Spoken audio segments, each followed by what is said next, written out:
Baik, terima kasih kesempatan yang kepada kami. Perkenalkan, nama saya Chandra Pratama Putra Siloto dan teman saya bernama Stephen Putra dan Joshua Putra Ritonga. Kami di sini akan mempresentasikan hasil dari kelompok kami dengan judul model evolutionary. Baik, langsung aja. Di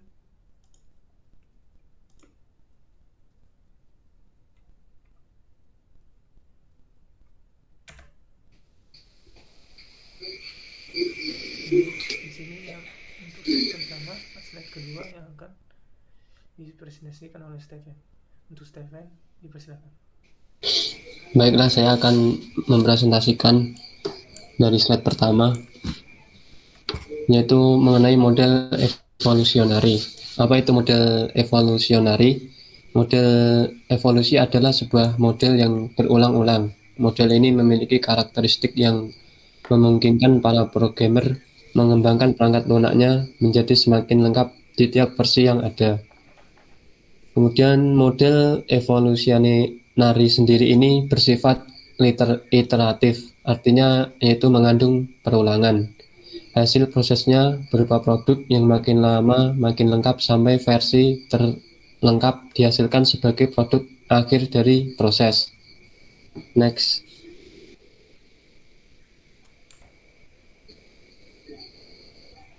Kemudian ada jenis model evolusionari. Yang pertama jenisnya adalah incremental model, yaitu merupakan hasil kombinasi elemen-elemen dari model waterfall yang diaplikasikan secara berulang, atau bisa juga disebut gabungan dari beberapa linear sekuensial waterfall dengan model prototype. Elemen-elemen tersebut dikerjakan hingga menghasilkan produk dengan spesifikasi tertentu. Kemudian proses dimulai dari awal kembali hingga muncul hasil yang spesifikasinya lebih lengkap dari sebelumnya dan tentunya memenuhi kebutuhan pemakai. Model ini cocok dipakai untuk proyek kecil dengan anggota tim yang sedikit dan juga ketersediaan waktu yang terbatas. Kemudian lanjut.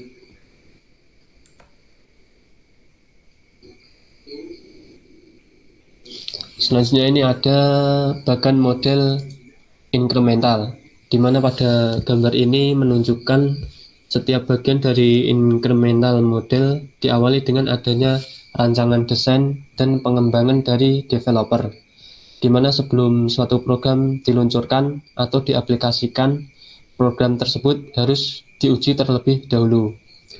Kemudian produk hasil increment pertama biasanya yaitu produk inti atau core product, yaitu produk yang memenuhi kebutuhan dasar. Produk tersebut digunakan oleh pengguna atau menjalani review atau pengecekan dengan sangat detail. Hasil review tersebut menjadi bekal untuk pembangunan pada increment berikutnya. Next. Kemudian selanjutnya ada karakteristik dari model evolusionari. Bisa dilihat ada banyak sekali karakteristik dari model evolusionari. Dari yang pertama yaitu kebutuhan user menjadi prioritas dan prioritas tertinggi dimasukkan dalam awal increment. Kemudian merupakan kombinasi dari waterfall model, yaitu dengan melakukan tahap-tahap waterfall model secara iteratif. Hasil atau produk dari iterasi atau increment 1 menjadi dasar perbaikan untuk iterasi atau increment 2. Demikian seterusnya hingga produk dianggap sempurna. Ada banyak sekali karakteristiknya. Teman-teman bisa langsung membaca sampai dengan mampu di mana model evolusionari mampu mengakomodasi perubahan secara fleksibel. Kemudian next slide selanjutnya.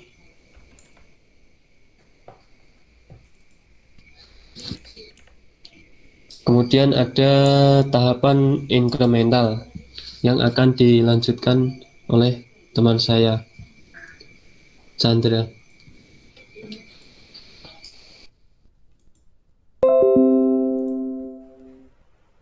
Baik, di tahap ini saya akan melanjutkan yaitu tahap mode incremental. Tahap mode incremental terdiri dari beberapa seperti requirement, spesifikasi, arsitektur desain, code, testing and verify. Dan saya akan mulai dari requirement. Dalam tahap ini jasa kendala dan tujuan dihasilkan dari konsultasi dengan pengguna sistem. Kemudian semua itu dibuat dalam bentuk yang dapat dimengerti oleh user dan staf pengembang. Dan rekrutmen juga adalah proses tahapan awal yang dibutuhkan pada instrumental model, yang dimana masuk penentuan kebutuhan atau analisis kebutuhan model. Masuk untuk selanjutnya spesifikasi dokumentasi spesifikasi, kemudian diperiksa oleh tim pengembang. Selanjutnya jika disetujui oleh klien, maka dokumen tersebut merupakan kontrak kerja antara klien dengan pengembang software tersebut. Dan spesifikasi juga adalah proses di mana menggunakan analisis kebutuhan sebagai acuannya sendiri. Lanjut. Arsitektur desain. Di sini arsitektur desain membagi kebutuhan menjadi sistem perangkat lunak atau perangkat keras. Proses tersebut menghasilkan sebuah arsitektur sistem secara keseluruhan. Tahapan ini menentukan arus software hingga pada tahap algoritma yang sangat mendetail. Untuk arsitektur desain juga merupakan perencanaan software yang terbuka agar dapat diterapkan sistem pembagian pada tahap selanjutnya setelah melakukan proses mendesain hingga tahap pengkodean. Lanjut, kode. Kode adalah suatu perintah yang ditulis oleh si pemrogram, yang dimana kode tersebut dibuat atau dikembangkan oleh si pembuat dengan maksud supaya apa yang mereka kerjakan dan mereka buat dapat dimengerti oleh pengguna tersebut. Langsung ke testing and verify. Testing and verify merupakan tahap di mana setiap bagian dari tahap awal hingga pada tahap ketiga diuji secara langsung oleh pengguna dan staf pengembang untuk proses evaluasi dan perbaikan software.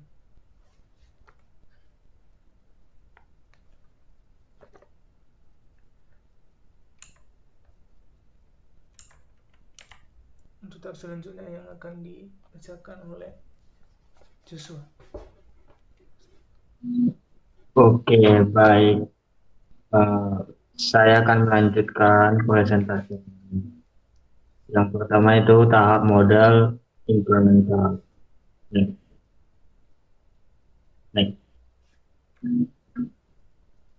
Next.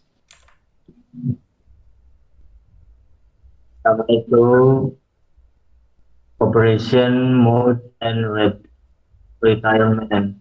Ini adalah tahap terpanjang.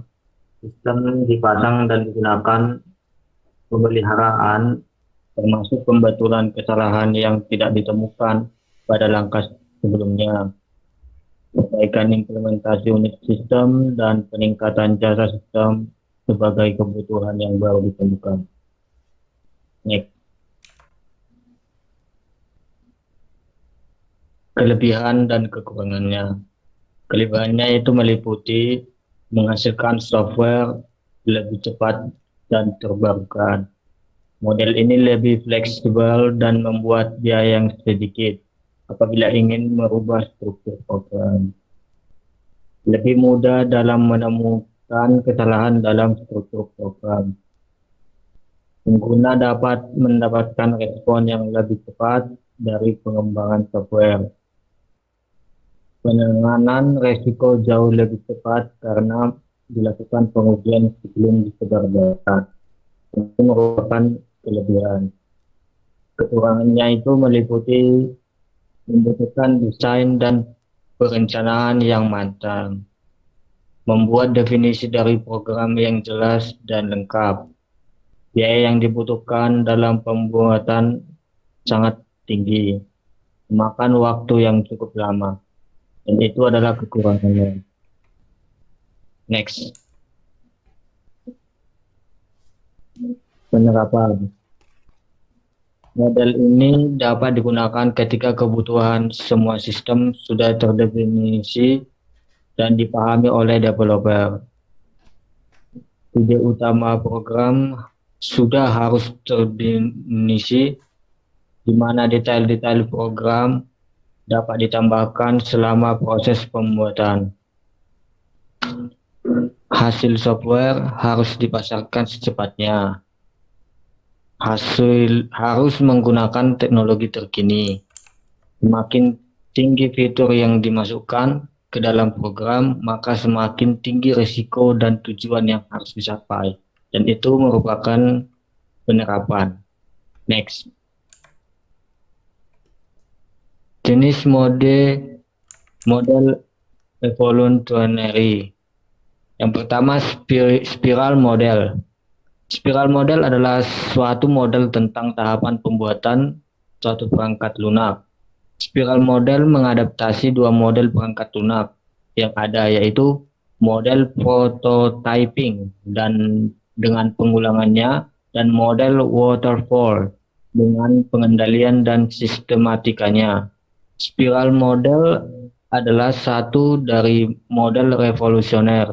Model spiral merangkai sifat interaktif, yaitu sifat yang ditandai yang memungkinkan untuk mengembangkan versi dari satu perangkat lunak secara bertahap untuk menghasilkan perangkat lunak yang lebih lengkap dan lebih sempurna.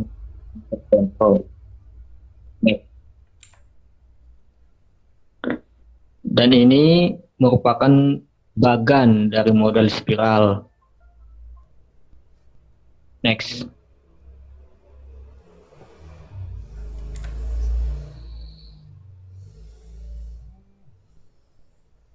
Slide selanjutnya itu tahapan model spiral. Yang pertama itu tahap liaison. Pada tahap ini membangun komunikasi yang efektif di antara pengembangan dan pelanggan. Yang kedua itu tahap planning atau perencanaan. Pada tahap ini ditentukan sumber informasi, batas waktu, dan informasi-informasi yang dapat memperolehkan proyek. Yang ketiga yaitu tahap analisis risiko. Mendefinisikan risiko, menentukan apa saja yang dapat menjadi risiko baik teknis maupun manajemen. Keempat yaitu tahap rekayasa atau engineering.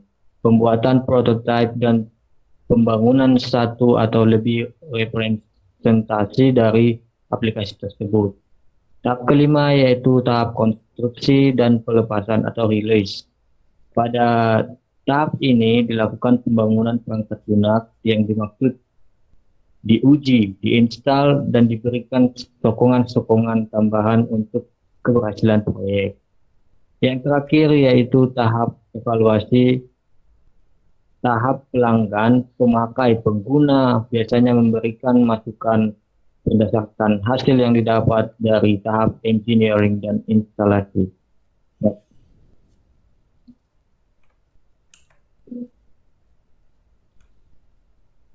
Dan di sini kita akan membahas kelebihannya. Yang pertama itu dapat disesuaikan agar perangkat lunak bisa dipakai selama hidup perangkat lunak komputer. Lebih cocok untuk mengembangkan sistem dan perangkat lunak skala besar. Pengembangan dan pemakai dapat lebih mudah memahami dan bereaksi terhadap risiko setiap tingkat evolusi karena perangkat lunak terus bekerja selama proses. Menggunakan prototype sebagai mekanisme pengurangan risiko dan pada setiap keberadaan dalam evolusi produk. Tetap mengikuti langkah-langkah dan siklus kehidupan klasik dan memasukkannya ke dalam kerangka kerja iteratif. Membutuhkan pertimbangan langsung terhadap risiko teknis sehingga mengurangi risiko sebelum menjadi permasalahan yang serius. Next. Dan ini merupakan kekurangannya. Yang pertama yaitu sulit untuk meyakinkan pelanggan bahwa pendekatan evolusioner ini bisa dikontrol. Yang kedua itu memerlukan penafsiran risiko yang masuk akal dan menjadi masalah yang serius jika risiko mayor tidak ditemukan dan diatur. Yang ketiga yaitu butuh waktu lama untuk menerapkan paradigma ini menuju kepastian yang absolut. Next. Penerapan. Contoh penerapan dalam metode pengembangan perangkat lunak yang menggunakan metode spiral. Yang pertama, konsep development project atau proyek pengembangan konsep. Yang kedua, new product development project atau proyek pengembangan produk baru. Yang ketiga itu product enhancement project, proyek peningkatan produk. Yang keempat itu product maintenance project atau proyek pemeliharaan produk. Next.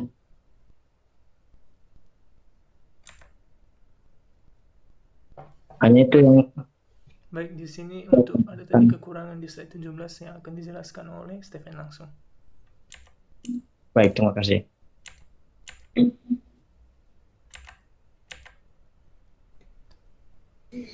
Baiklah teman-teman, di sini saya akan menjelaskan mengenai bagan model spiral. Bisa dilihat bagan model spiral seperti ini gambarnya, di mana bagian-bagiannya ada planning, risk analysis, engineering, construction and release, customer evaluation, dan customer communication. Jadi yang pertama ada planning, di mana planning ini mendefinisikan resource, batas waktu, informasi-informasi yang lain seputar dengan proyek. Kemudian ada risk analysis, yaitu mengidentifikasi resiko, manajemen, dan teknis. Kemudian ada engineering, yaitu pembangunan contoh-contoh aplikasi, misalnya yaitu prototype. Kemudian ada construction and release, yaitu pembangunan, tes, install, dan support. Kemudian customer evaluation, yaitu untuk mendapatkan feedback dari pengguna berdasarkan evaluasi PL pada fase engineering dan fase instalasi. Kemudian yang terakhir ada customer communication, yang bertugas membangun komunikasi yang baik dengan pengguna atau customer. Itulah bagian-bagian bagan dari model spiral dan juga fungsi-fungsinya. Mungkin itu penjelasan mengenai bagan model spiral. Mungkin ada tambahan lagi dari yang lain. Baik, karena cuma segini hasil presentasi kami ucapkan jika ada kesalahan dalam apapun dan tutur kata dan apapun itu, kami mohon maaf. Terima kasih.